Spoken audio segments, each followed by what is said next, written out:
제가 오늘부터는 느헤미야를 가지고 말씀을 쭉 보려고 합니다. 이 느헤미야는 성벽을 세우는 이야기예요. 그래서 오늘은 먼저 울어야 세울 수 있다는 제목으로 말씀을 전하는데요. 사진 하나 보겠습니다. 제가 또 AI에 부탁을 해가지고 그림을 하나 그려왔어요. 근데 잘 안 보이더라고요. 보니까 성전은 있었지만 뭐는 없었다? 성벽은 없었다. 이게 주제예요. 어떤 이유냐면 이 느헤미야를 이해하는 데 있어서 동시대 인물인 에스라를 좀 이해해야 돼요. 그래서 이 암흑기가 있었는데 이스라엘 백성이 암흑기라고 한다면 언제냐면 나라가 망했을 때. 우리나라도 암흑기가 있었잖아요. 일제 강점기. 우리는 우리 땅에서 나라를 주권을 빼앗긴 거지만 저들은 나라를 완전히 빼앗기면 물론 자기의 땅도 빼앗겨서 강제적으로 수천 킬로미터 떨어진 메소포타미아 지방에 가서 살아야 했어요. 그러니까 그 땅에서 살면서 어떤 생각을 했냐면 우리가 왜 이렇게 망하게 되었을까에 대한 고민 그리고 반성들이 일어났어요.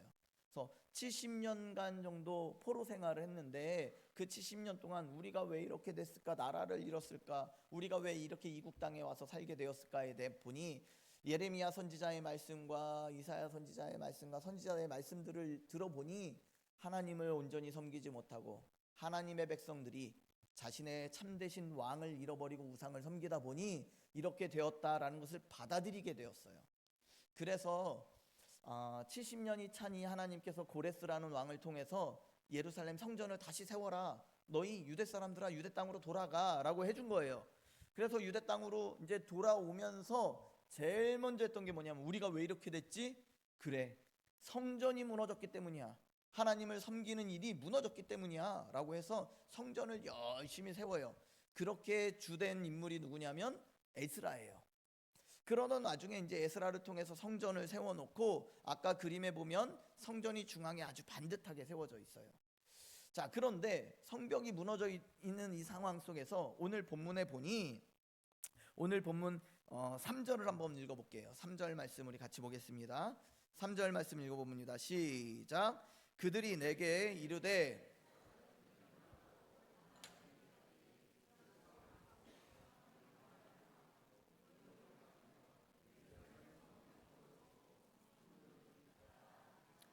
자, 소식을 듣게 됩니다. 1절에 보니 지금 수상궁에 있어요. 수상궁에 있는 느헤미야는 어떤 사람이냐 봤더니 그 사람은 지금 이 수산궁이 어떤 곳이냐면 성경엔 바사 왕국이라고 하고요. 우리가 역사적으로 세계사에선 페르시아라는 나라입니다. 근데 이 나라가 점령한 이렇게 다스리는 영토가 엄청 넓었어요. 그러다 보니까 한 군데에서 도시에서는 나라를 막 다스릴 수가 없는 것이죠. 그래서 겨울철의 수도가 따로 있고 여름철의 수도가 따로 있었어요. 겨울철 왕궁이 따로 있고 여름철 왕국이 따로 있었는데 이 수사는 이 페르시아 제국의 겨울 수도였습니다. 자, 그렇다면 어쨌거나 수도라는 것은 왕이 거하는 곳이니까 얼마나 경제적으로 부유하고 상권도 튼튼하고 사람들도 많았겠어요. 그런 곳에서 느헤미야는 왕의 술관원이 되었다 이렇게 기록하거든요. 술관원은 누구냐면 왕이 음식을 먹기 전에 백성들이 진상하는 음식들을 제일 먼저 체크해 보는 사람이에요. 독이 있는지 없는지. 그러니까 이 사람이 다른 마음을 품으면 반드시 반역을 충분히 일으킬 수 있는 사람인 거죠. 가장 신뢰하는 사람으로 삼는 것이 술관원이에요. 그러니까 먹는 것만 체크하는 사람이 아니고 술관원이 되어서 나라를 관장하고 이렇게 도성들을 다스리는 사람인 것이죠. 오늘날로 얘기하면 뭐 국무총리 이하 뭐 장관급 정도 되는 것입니다. 그러니까 이 느헤미야는요 왕의 상당히 신임을 받는 사람이었어요. 그러면서 또 자리가 높아졌으니 당연히 연봉도 많아졌을 것이고요. 안정된 지위를 누리고 있었을 것입니다. 그런 가운데 형제인 하나니가 이 궁에 방문해 준 거예요. 그래서 물어본 것이죠. 이제 돌아간 사람들이 고향으로 돌아간 사람 너무 좋겠다. 어때? 지금 잘 살고 있어? 라고 물어본 것이죠. 그랬더니 2절 후반에 이제 느헤미야가 묻는데 어떻게 지내냐고 물었던 것입니다. 근데 이 질문 자체가 의미심장함이 있어요. 왜냐하면 본인은 편안한 자리에 있었거든요. 느헤미야는 고향 땅에 있는 것이 아니고 아주 번화한 번성한 곳에, 또 왕궁의 높은 자리에서 자기가 말하면 어느 정도 다스릴 수 있는 아주 유력한 사람으로서 그런 삶을 살고 있었다는 것이죠. 그런데 하냐니가 돌아오자마자 물어본 거예요. 어떻게 지내? 그 사람들은 좀 어때? 라고 물어본 거예요. 모른 척할 수도 있었지만 그들의 형편을 물었다는 것입니다. 근데 하나님의 대답이 3절에 보니 뭐라고 대답하냐면, 큰 환난을 당하고 능욕을 받으며 성벽은 허물어지고 성문들은 불탔다, 이렇게 말하고 있어요. 완전히 예상을 깬 것이죠. 포로에서 돌아온 귀환민들이 희망을 품고 예루살렘으로 돌아갔을 거예요. 기대와 설렘으로, 야, 이제 드디어 나라를 찾는구나. 그런데 그들의 삶은, 성전은 세웠지만 삶이 조금도 보호받지 못하고 있었습니다. 왜냐하면 성전은 있는데 성벽이 무너졌으니 이방 민족들이 마음대로 자기 땅처럼 들락거리고, 때로는 군사력으로 위협하고, 약탈과 착취가 일어나고, 좀 뭔가 밭을 일궈놓으면 거기를 다 메꿔버리는 일들이 있더라는 것이죠. 신앙은 분명히 회복을 했어요. 그런데 삶이 녹록지 않은 것입니다. 이방 민족들이 와가지고 너희들 망했던 나라잖아, 뭘 하려고 그래, 그러면서 막 조롱하고 멸시합니다. 저는 여기서 우리 신앙 공동체의 모습이 때로 우리의 모습과 별반 다르지 않다라고 여겨집니다. 예배는 드려요. 찬양도 하고 기도도 합니다. 그런데 이 예배당을 나가는 순간부터 주차장에서부터 무너지는 분들이 계셔요. 월요일 아침 직장에서, 또 가정에서, 관계에서 우리의 삶이 예배 드릴 때 그 감동은 어디론가 다 사라져버리고 무너져버리는 그런 일상들을 경험하기도 합니다. 분명히 마음에 감동을 받았는데 다시 가정으로 돌아가 자녀를 보면서 분노를 다스리지 못하고, 또 직장에서 거짓말을 쉽게 하게 되고, 물질 앞에서는 하나님보다 돈이 더 무서운 것 같고, 자녀와의 관계에서는 예배 전보다 오히려 더 악화되는 경우들도 있더라는 것이죠. 이런 삶이 반복되고 있다면 그것은요, 우리가 드리는 예배가 아닌 것이 아니에요. 그것의 결정적인 문제는 우리가 삶에서 악한 것들과 마음을 다스릴, 파수할 성벽이 없기 때문에 그렇습니다. 그래서 느헤미야는요, 이스라엘의 공동체가 예배드리는 것뿐만 아니라 하나님의 백성으로 온전히 살아가기 위해서 무엇이 무너졌는가 봤더니 성벽이 무너져서 악한 것들이 와서 자기네들을 주장해 버리더라는 것이죠. 그래서 느헤미야의 이 모든 이 성경의 이야기는 이스라엘 공동체를 다시금 성벽을 통해 회복시켜 나가는 이야기입니다. 우리가 이 느헤미야서를 같이 상고하면서 우리 일상에 무너진 삶의 신앙의 모습이 있다면 이 말씀을 통해 회복되는 은혜가 있기를 주의 이름으로 축복합니다. 그리고 또 우리 교회 안에서 우리 상황 가운데 무너진 곳이 있다면 이 성벽을 통해 공동체성이 강화되어서 악한 것들이 틈타지 못하게 온갖 유혹과 시험이 올지라도 견뎌내고 든든히 세워지는 그런 신앙의 사람으로 함께 엮어져 가기를 주의 이름으로 축복합니다. 그런 의미에서 첫 번째는요, 우리가 무엇을 봐야 하냐면 현실을 봐야 한다라는 것이에요. 무엇이 무너졌는가? 이 느헤미야는요, 이스라엘 그 백성, 돌아간 백성들이 어떻게 됐는지 자세히 물어봤어요. 그리고 면밀히 살펴보니 성벽의 문제였더라는 것이죠. 우리 삶에서도요, 그런 성벽이 필요합니다. 공동체성이 필요하고요, 목장이 성벽일 수도 있고요, 가정이 성벽일 수도 있고요, 우리의 기도 생활이 성벽일 수도 있고요, 하나님 앞에 물질을 드리는 것이 성벽일 수도 있더라는 것이죠. 그러니까 우리 삶에서 지금 우리의 영적인 상황 가운데 가정이든 직장이든 교회이든 무엇이 무너져 있는지를 정확히 들여다볼 수 있는 그런 영안이 열려야 한다는 것입니다. 문제를 정확히 알아야 그 다음 회복이 있습니다. 병원을 많이 다니시잖아요. 병원을 옮기시는 경우들이 있어요. 여기 기독병원을 갔다가 서울대학병원으로 갔다가, 왜 옮기냐면 진단이 정확히 안 나오면, 어디가 문제인지 정확히 짚어내질 못하면 계속 옮겨 다니는 거예요. 우리의 이 말씀을 통해서 여러분들의 일상에, 또 우리의 교회에, 우리의 삶에, 나라에, 우리의 영안이 열려 정확히 무엇이 문제인지 오늘 성령께서 깨닫게 하시는 은혜가 있기를 주 여러분 축복합니다. 그래서 이번 한 주간 하나님 앞에 조용히 앉아 나의 삶에 어느 자리가 지금 허물어져 있는지 구체적으로 한번 기록해 보았으면 좋겠습니다. 그리고 그 기록한 것들을 끌어안고 기도 제목으로 삼아서 기도할 수 있는 여러분들 되시기를 바랍니다. 결혼 생활인지 자녀 관계인지 직장에서의 정직함인지 성실함인지 공동체 안에서의 관계인지 무엇이 됐든 기도 제목으로 작성하셔서 기도할 수 있는 여러분 되기를 주의 이름으로 축복합니다. 자, 두 번째는요, 울음이 먼저입니다. 이게 무슨 말씀이냐면 우리 4절 말씀 한번 읽어보겠습니다. 4절 같이 한번 읽겠습니다. 시작.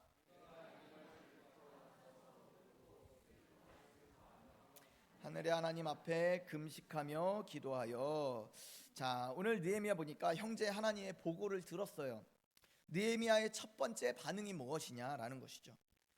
느헤미야는요, 소식을 듣고 내가 할 수 있는 일 무엇인가 막 찾고, 또 함께 마음을 모을 수 있는 사람을 모아서 회의를 하고, 그리고 어떻게 할까 대책을 세우고, 그렇게 하지 않았다라는 것이에요.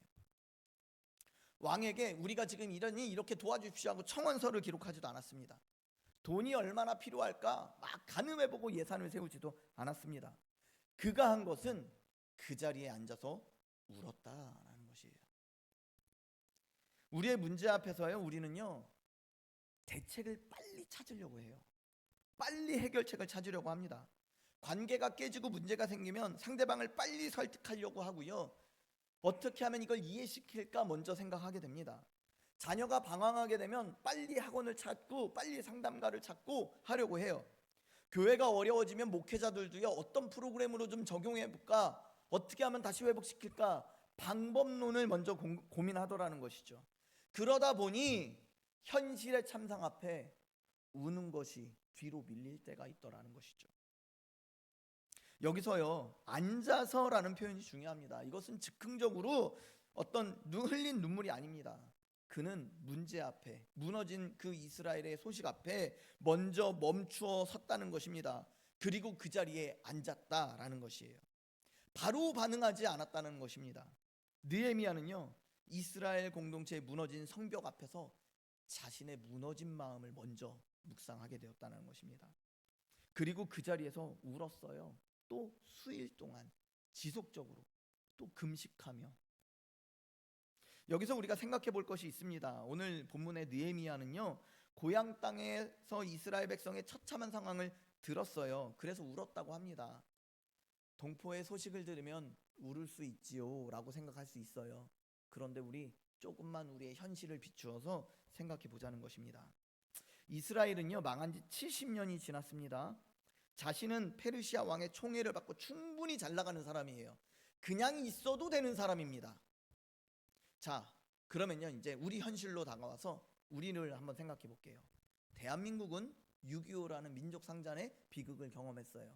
그때부터 1953년부터 분열돼서 분단된 상태로 지금까지 살고 있습니다. 그 분단된 지 벌써 70여 년이 지났어요. 75년 이상이 넘었어요. 그런 상황 가운데 간혹가다 여론조사에서 통일의 필요성, 통일의 당위성을 젊은이들에게 물어보면 뭐 반 정도도 안 되는 것 같습니다. 어느덧 젊은이들이 통일에 관심 받게 되어버렸고요, 북한 동포들의 참담한 생활에 그렇게 공감하거나 아파하지 않아요. 이제 만나러 갑니다. 여러분들 어르신들은 다 아시죠? 이만감. 젊은이들은 그게 뭔지도 모를걸요. 북한의 실상들을 폭로하는 그런 프로그램인데 어른들은 그걸 들으면서 여전히 마음 아파하고 통일이 빨리 돼야 될 텐데, 저 북녘 땅에 있는 사람들이 너무 불쌍한데 라고 생각하지만, 생각보다 젊은이들, 전쟁을 경험하지 않은 2대 3대 후손들은 그 부분에 대해서 북한이 저러니까 저렇게 어려워졌지, 우리가 꼭 통일이 필요한가? 통일이 필요하다면 우리가 통일이 돼서 우리에게 유리해지니까 통일을 원하는 거지, 그들을 마음에 품고 아파서 그들이 불쌍해서 우리의 동족이니까 하는 마음으로 통일을 원하거나 하지 않은 젊은이들이 많아졌다라는 것이죠. 70년이 지나니까 느헤미야도요 젊었거든요. 70년이 지났어요. 자기는 잘 살아요. 소식을 듣고 운다? 우리가 북한을 생각하면서 우는 젊은이들이 얼마나 있겠어요. 없다는 것이죠. 얼마 없다는 것이죠.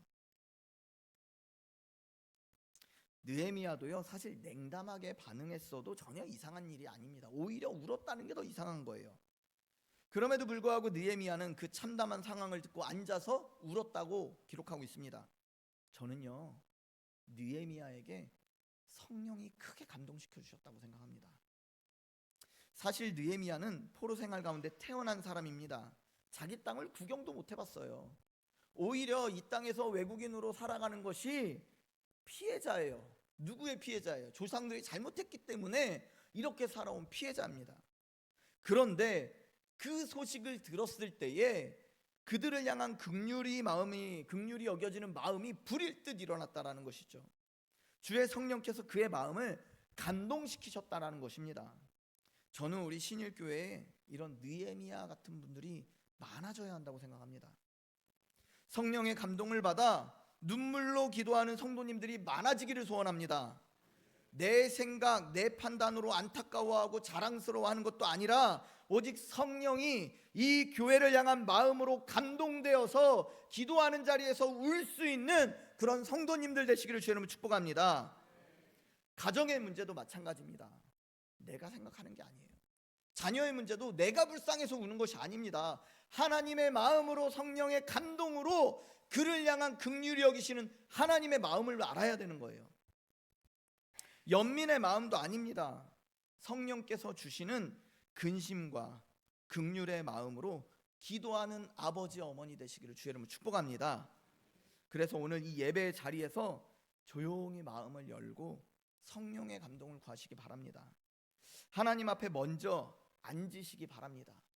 방법을 찾아주는 것이 아니라, 해결책을 강구하는 것이 아니라, 돈을 생각하는 것이 아니라 하나님 앞에 먼저 기도드리는, 눈물로 기도하는 우리 성도님들 되시기를 주의 이름으로 축복합니다. 아멘. 마지막으로는요, 내 죄가 아니어도 내 죄로 안아야 한다라는 것입니다. 5절 7절 말씀을 통째로 보는데요, 특별히 6절 7절만 한번 우리 같이 읽어보겠습니다. 6절 7절만 우리 화면 보고 우리 한번 같이 읽겠습니다. 시작. 이제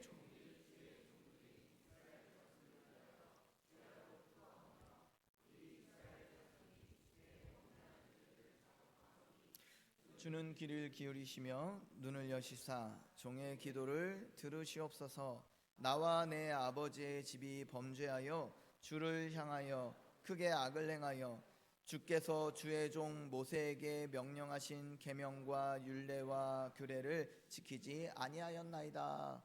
아멘. 자, 6절 7절 말씀은 느헤미야의 눈물이 기도가 되는 순간입니다. 그리고 그 느헤미야의 기도는 매우 특별한 방향으로 나가는 것을 볼 수 있습니다. 6절에서 이스라엘 자손이 주께 범죄한 죄들을 자복한다고 느헤미야가 기도하고 고백하는데, 또 조금 뒤에 나와 내 아버지 집이 범죄하였습니다라고 고백합니다. 느헤미야는 아까 말씀드린 것처럼 포로로 끌려간 세대가 아닙니다. 이미 이국 땅에서 태어난 2세 또는 3세였을 것입니다. 어떤 의미에서 조상들의 죄로 인해 고통받았던 사람입니다. 논리적으로 말하면 그의 죄가 아니라는 것입니다. 그런데도 그는 자복한다고, 내가 고백한다고 그렇게 표현합니다. 이것은 나의 죄로 받아들이고 고백함을 의미하는 것입니다.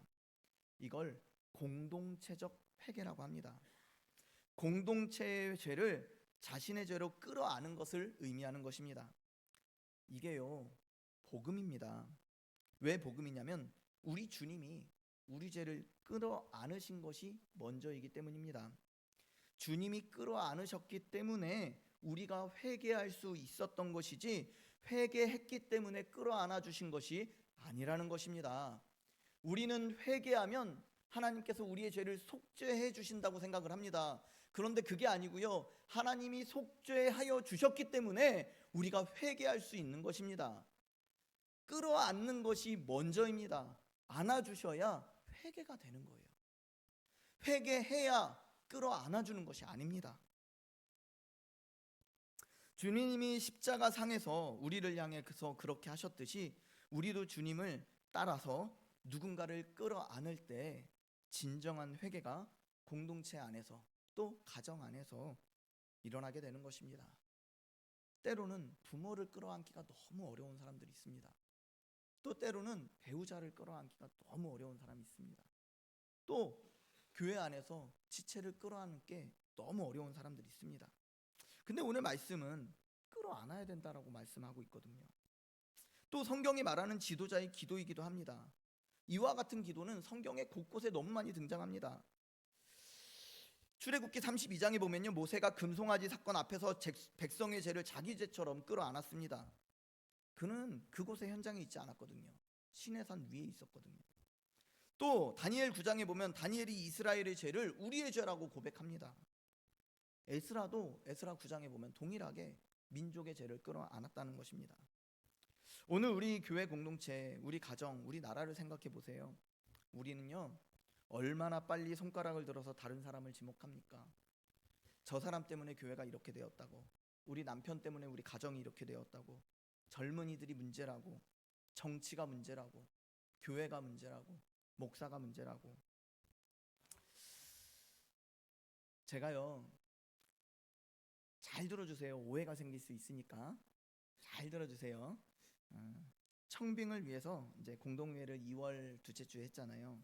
그리고 이제 공동회의가 통과됐다고 제가 연락을 받았습니다. 그리고 나서 이제 부임하기까지 2달 정도 시간이 저에게 주어졌어요.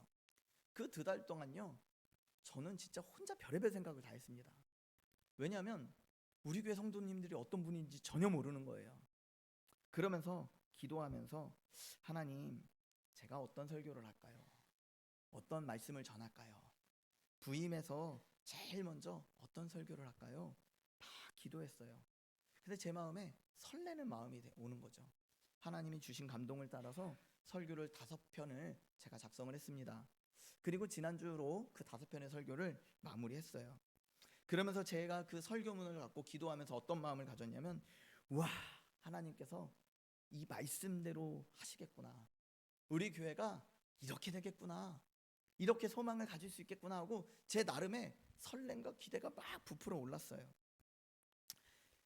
그러면서 지난주로 마지막으로 이제 기대어 올 수 있는 어깨라는 제목으로 말씀을 전했잖아요. 그리고 부임 설교를 하는 동안 저도 이제 신방도 하고 사람들도 만나고 또 성도들이 저에게 전화도 주시고 부임 설교를 하는 기간 동안 참 많은 이야기가 저에게 들렸습니다. 그리고 그 모든 이야기는요, 들어보면 그분들의 입장에서 다 맞고 또 공감도 되고 너무 이해가 되는 거예요.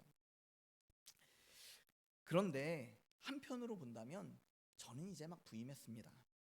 저는 하나님도 아닙니다. 저는 여러분들의 사정, 그간에 무슨 일이 있었는지 다 알 수가 없습니다.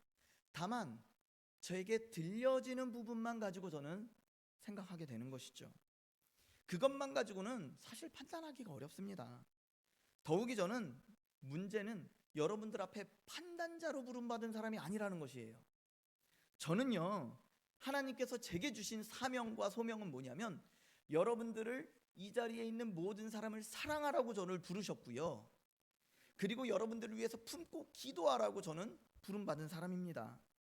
제가 해야 할 것과 할 수 있는 것은 오로지 여러분들을 사랑하고 여러분들을 품고 기도하는 것이다 라는 것이죠.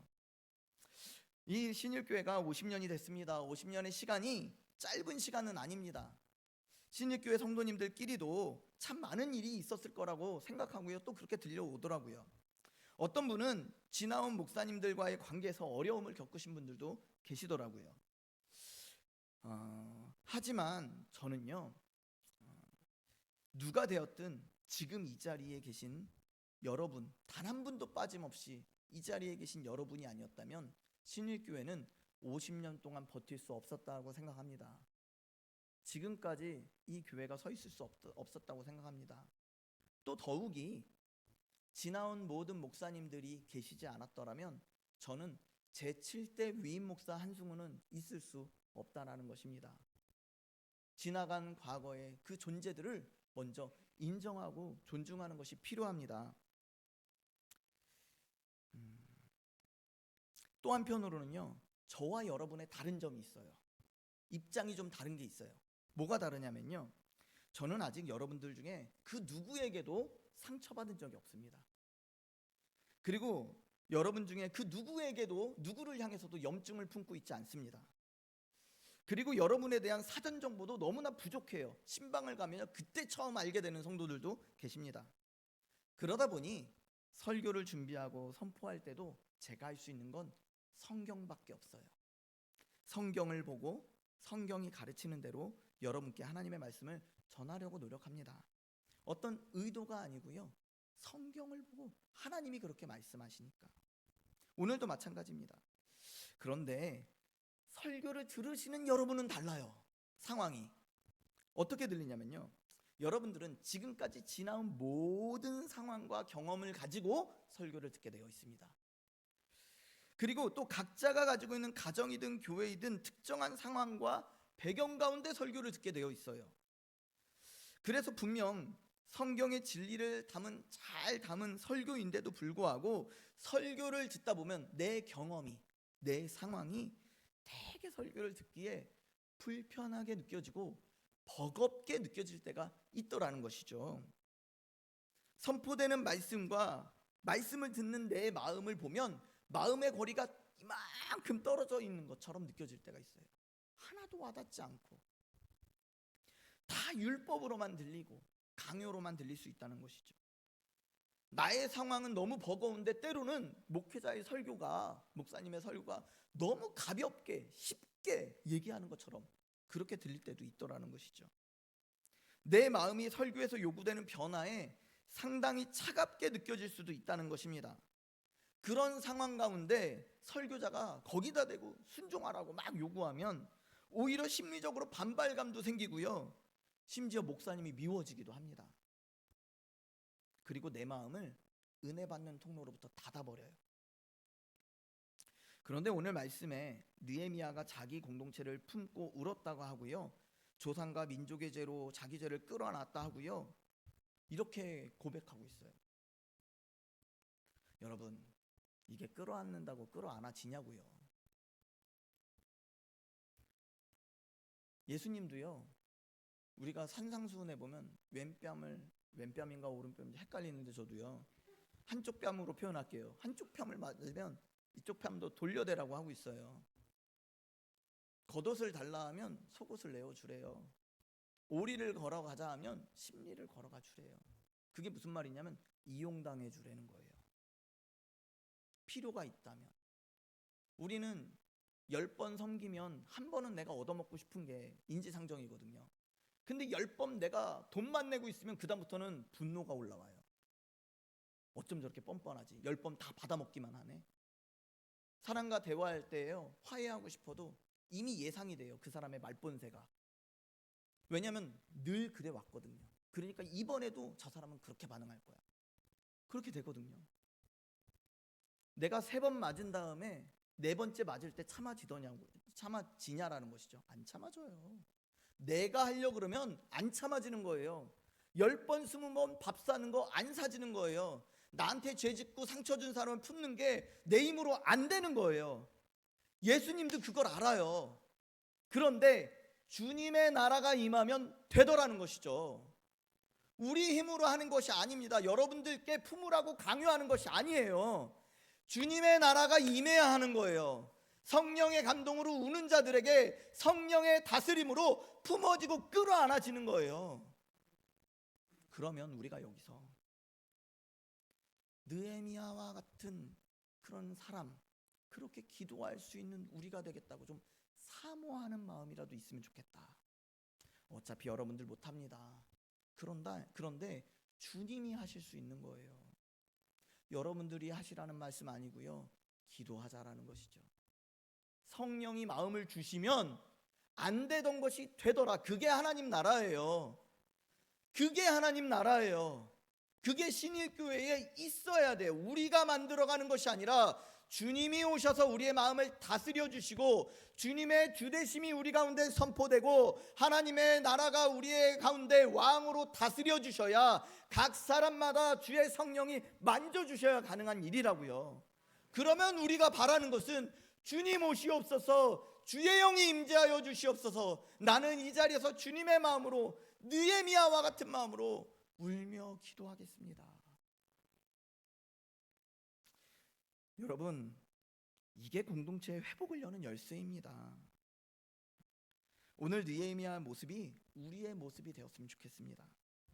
공동체의 죄를 내 죄로 안는 것은요, 단순한 감정적인 몸짓이 아닙니다. 그것은 내가 이 공동체와 함께 서 있다라는 것을 선언하는 것이고요, 하나님 앞에서 이 공동체를 대신해 내가 서겠습니다라는 결단입니다. 이게 설교를 듣고 순종해야지 하는 마음으로 되겠냐고요. 어떤 설교도 우리의 의지로 되는 것은 없습니다. 왜냐하면 하나님의 영역이거든요. 하늘의 영역이거든요. 쉽게 하면 결단하고 적용하면 될 것 같죠? 아니요. 성령의 역사가 없으면 단 하루도 되지 않고요, 이 문을 듣고 은혜 받고 나가는 순간부터 주차장에서부터 시험 드는 거예요. 우리가 십자가 복음 앞에 다시 서야 합니다. 우리 죄를 끌어안고 못 박은 자들을 향해서 주님이 그 가상 십자가상에서 아버지, 저들이 지금 무슨 짓을 하는지 모릅니다 라고 했던 그 주님의 마음이 우리 가운데도 임하기를 기도해야 합니다. 그래서 그들을 향해 불쌍히 여기셨던 주님의 마음처럼 조상들의 잘못으로 외국에서 태어나 포로의 신분으로 살아가지만 그들의 잘못을 끌어안고 공동체를 향해 울며 기도하는 느헤미야처럼 우리 안에 성령께서 큰 감동 주셔서 우리는 할 수 없지만 우리의 태도와 감정과 생각을 바꾸어서 누가 문제라고 비난하지 않고 또 죄인들이 회개하기까지 기다리지 않고 그냥 예수님처럼, 느헤미야처럼 애통하며 기도할 수 있는 분들이 많아지기를 간절히 담임 목사로서 소원합니다. 그리고 여러분들도 동일한 마음을 품어주시기를 부탁드립니다. 오늘 이 시간 성령께서 또 그 마음을 주실 줄로 믿습니다. 그분의 십자가 앞에서 성령의 감동을 받아서 우리 삶의 무너진 자리가 무엇인지, 목장 안에서 무너진 자리가 무엇인지, 교회 안에 교구 안에서 무너진 자리가 무엇인지, 더 나아가 여러분들의 가정과 직장과 사업장에서 우리가 그리스도인으로서 버티고 서 있어야 되는데 무엇이 무너져 있는지, 그래서 다시 공동체와 함께 연대하고 기도를 부탁하고 내가 세상에서도 바로 설 수 있도록 함께 후원하며 응집하는 그런 하나 되는 교회가 되기를 주의 이름으로 축복합니다. 공동체의 죄를 내 것으로 끌어안고 겸손히 그리고 간절히 기도하는 우리가 되었으면 좋겠습니다. 느헤미야 1장에서는요, 성벽이 아직 세워지진 않았어요. 왕에게 아직 청원도 하지 않았습니다. 아무것도 시작된 것은 없습니다. 그런데 사실 2장에서 가장 중요한 일이 일어났습니다. 무엇이냐면 한 사람이 울었다라는 것이에요. 한 사람이 그 문제 앞에 앉았습니다. 한 사람이 공동체의 죄를 자신의 죄로 끌어안고 하나님 앞에 무릎 꿇고 앉았다는 것입니다. 그것이 이후 예루살렘 성벽을 재건하는 모든 역사의 출발점이 되었다는 것입니다. 눈물이 먼저 있었고요, 그 다음에 왕의 허락이 있었습니다. 그 다음에 성벽이 쌓여갔습니다. 52일 만에 기적처럼 성벽이 완성되었습니다. 사실 느헤미야 1장의 눈물로 이미 성벽이 쌓기 시작했다라는 것이죠. 우리 주님이 말씀하시거든요. 믿고 구한 것은 받은 줄로 믿으라. 기도하게 하신 하나님이 그렇게 이루어 가실 줄로 믿습니다. 우리 교회 공동체도, 우리의 가정도, 우리의 각자의 삶도 어딘가 성벽이 허물어져 있는 자리가 없는지 그것을 들여다보는 영안이 열리시기를 축복합니다.